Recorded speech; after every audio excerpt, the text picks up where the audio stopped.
someone I consider a very, very close friend, a mentor, an ally, all of that. He is the best-selling author, a successful film and television producer. He's a Grammy winner, and he's been named Best Preacher by Time Magazine. He's taught me a lot about forgiveness, and he's here to help share some of those secrets with you as well. I wanted him on the show because forgiveness has been a thing that's held me back in my personal life many times, because I just couldn't let something go. And after sitting with him and talking with him, it really helped me out. Well, he's got a book out now, and the name of the book, Let It Go. It's in bookstores now. Please welcome my buddy, Bishop T.D. Jakes.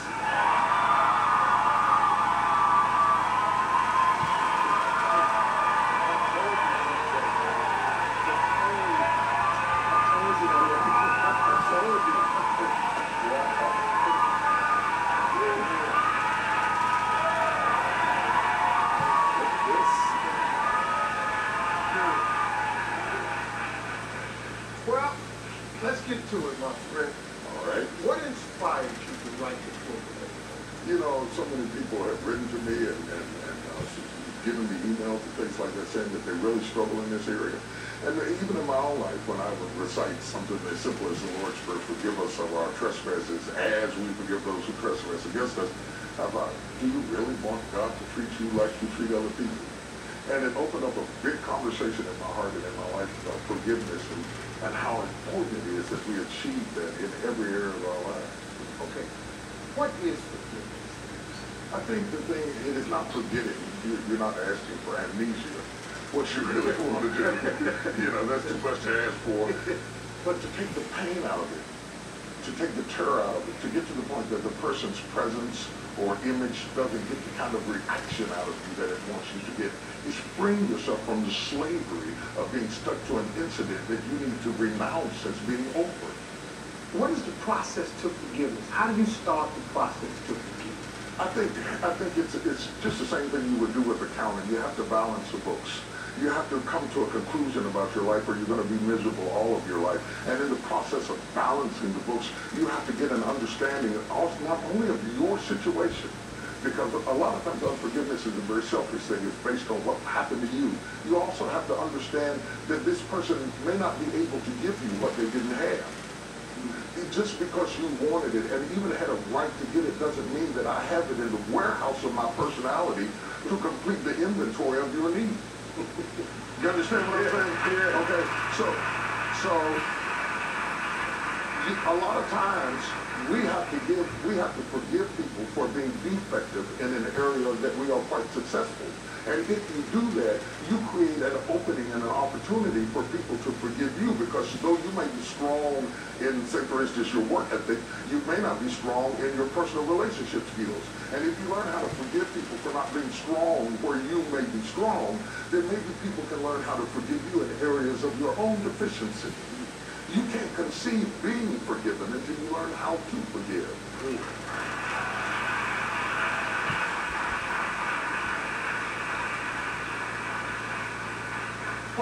Why is it that people won't let it go? What makes a person hang on to the hurt or whatever it is? Well, first of all, we think that forgiveness is weakness, and it is absolutely not weakness. It takes a very strong person to be able to do it. We don't glamorize people for being forgiving. We glamorize people for being angry and hostile and, you know, I'm not taking it anymore. And we applaud that kind of action. But in reality, the acidity of the toxicity of holding that in over and over again is comparable to inhaling and never exhaling. If you inhale and never exhale, it will kill you. If you keep taking things in and don't develop a process to let that thing go, then it becomes toxic to you. And so you have to give that space to do that. Then we confuse forgiveness with trust. The fact that I forgive you does not mean that I trust you. You see, that does not mean that I trust you. The fact that I forgive you does not, it just simply means that I'm going to cut the umbilical cord that ties me to what you did to me, and I'm freeing myself. Forgiveness is a gift you give yourself. Has nothing to do with the perpetrator, has everything to do with you.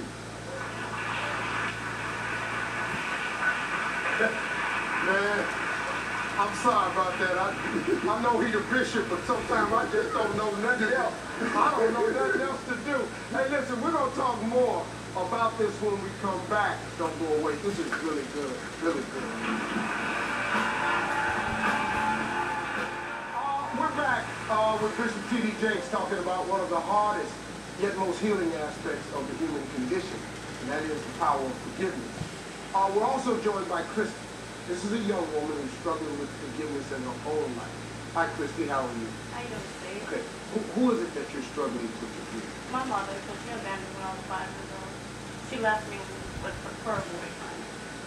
So, how has this unforgiveness affected you? It's hard to struggle and forgive me.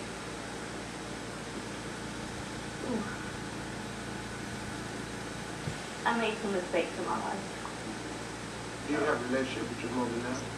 I really don't have a relationship I really want with her, but I can't talk on the phone more than with her in 2 or 3 minutes. Why?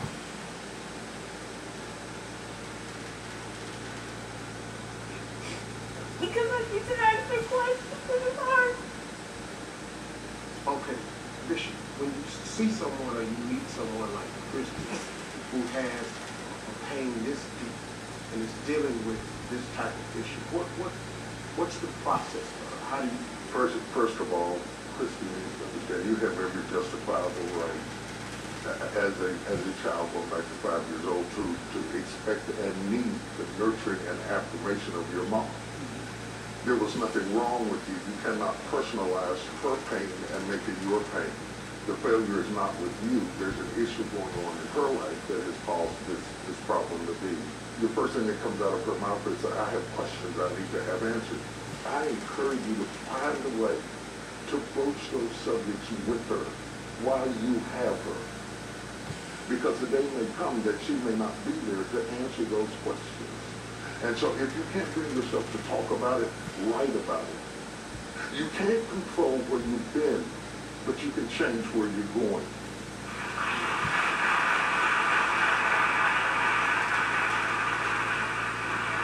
Forgiveness is about empowering yourself rather than empowering the past.